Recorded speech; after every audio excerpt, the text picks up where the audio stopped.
Ask yourselves this question. When everyone is an honors student, where is the honor in your achievement?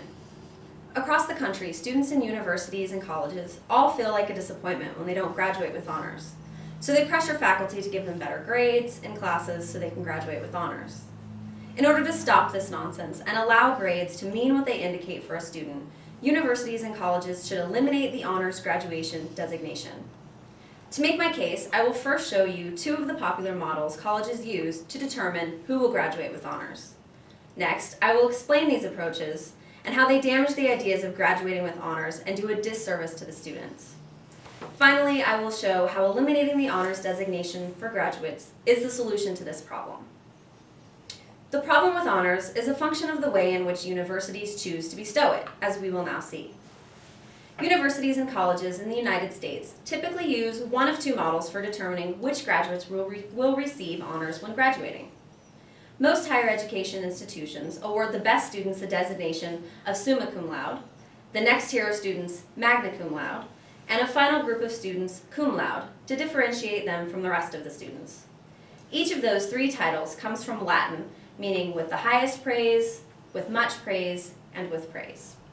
The use of these titles has been practiced in academia for centuries. Many institutions today set GPA standards for each honors category, and students must graduate with a cumulative GPA that meets the threshold of that category to receive the honor.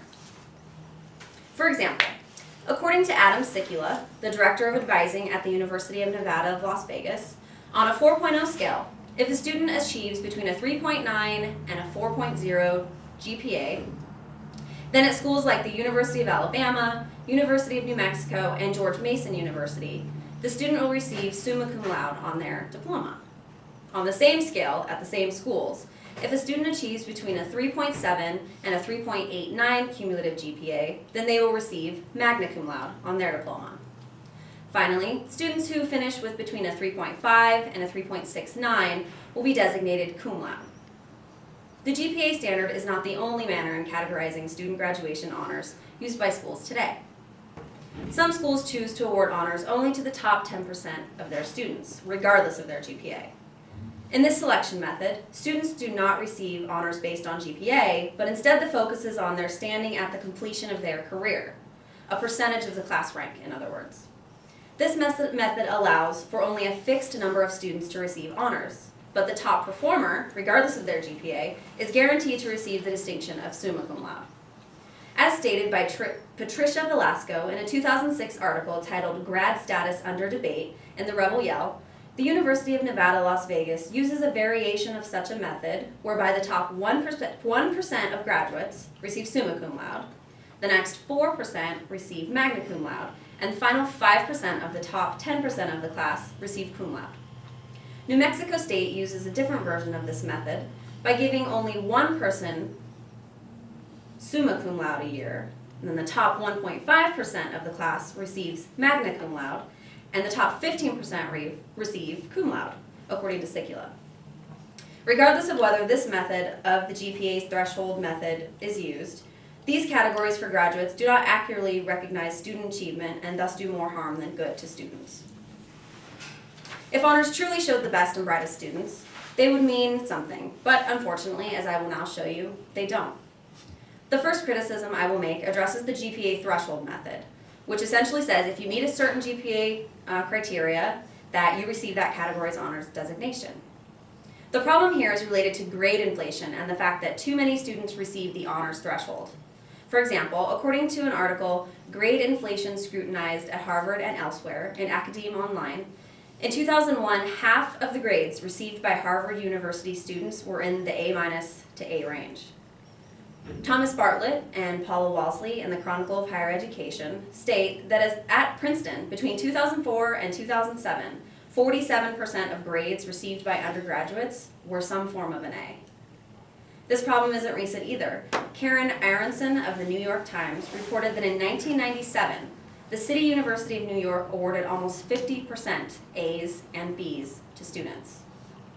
When 50% of the students are A students, what then is average, and how can you adequately and fairly determine who deserves to graduate with honors?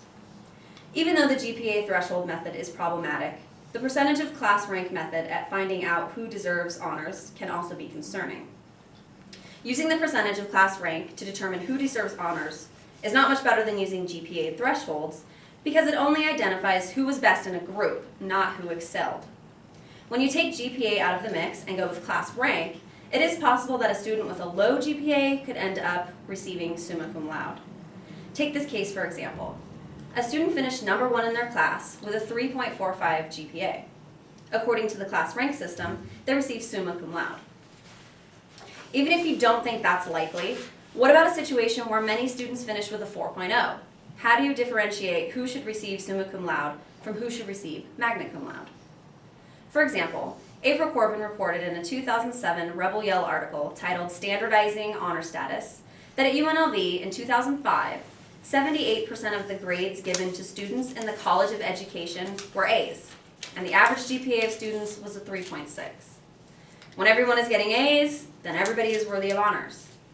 The third and final point I want to make here is that students in this system do not receive a comparable degree to someone at another institution. By this I mean that students from 2 universities, each using a different system for marking honors, who receive the same grades, would not receive the same honor upon graduation, thus making one degree appear better than the other.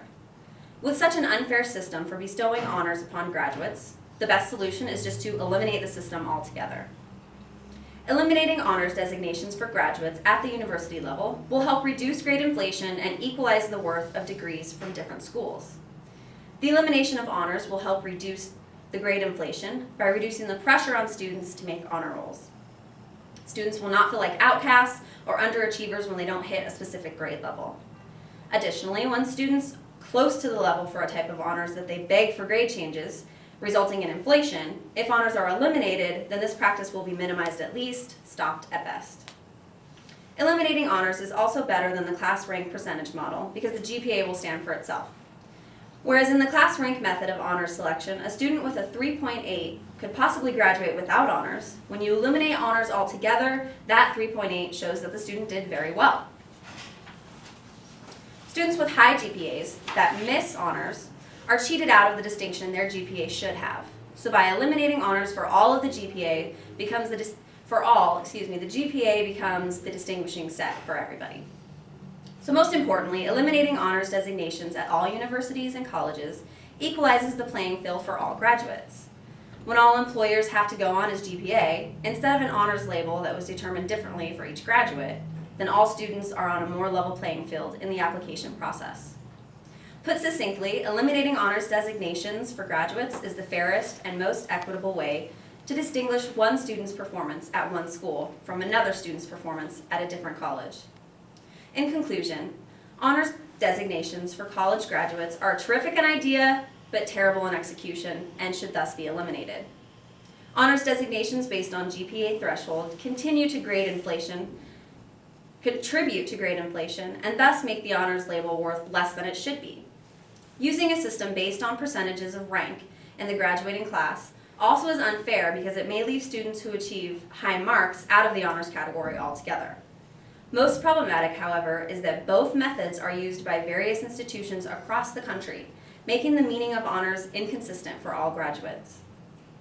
To solve the problem of inconsistent and unfair honors labels, we must abolish honors designations altogether and let the GPA stand as the distinguishing criteria for determining student achievement. The honor in student achievement should come from performance, not some watered-down label.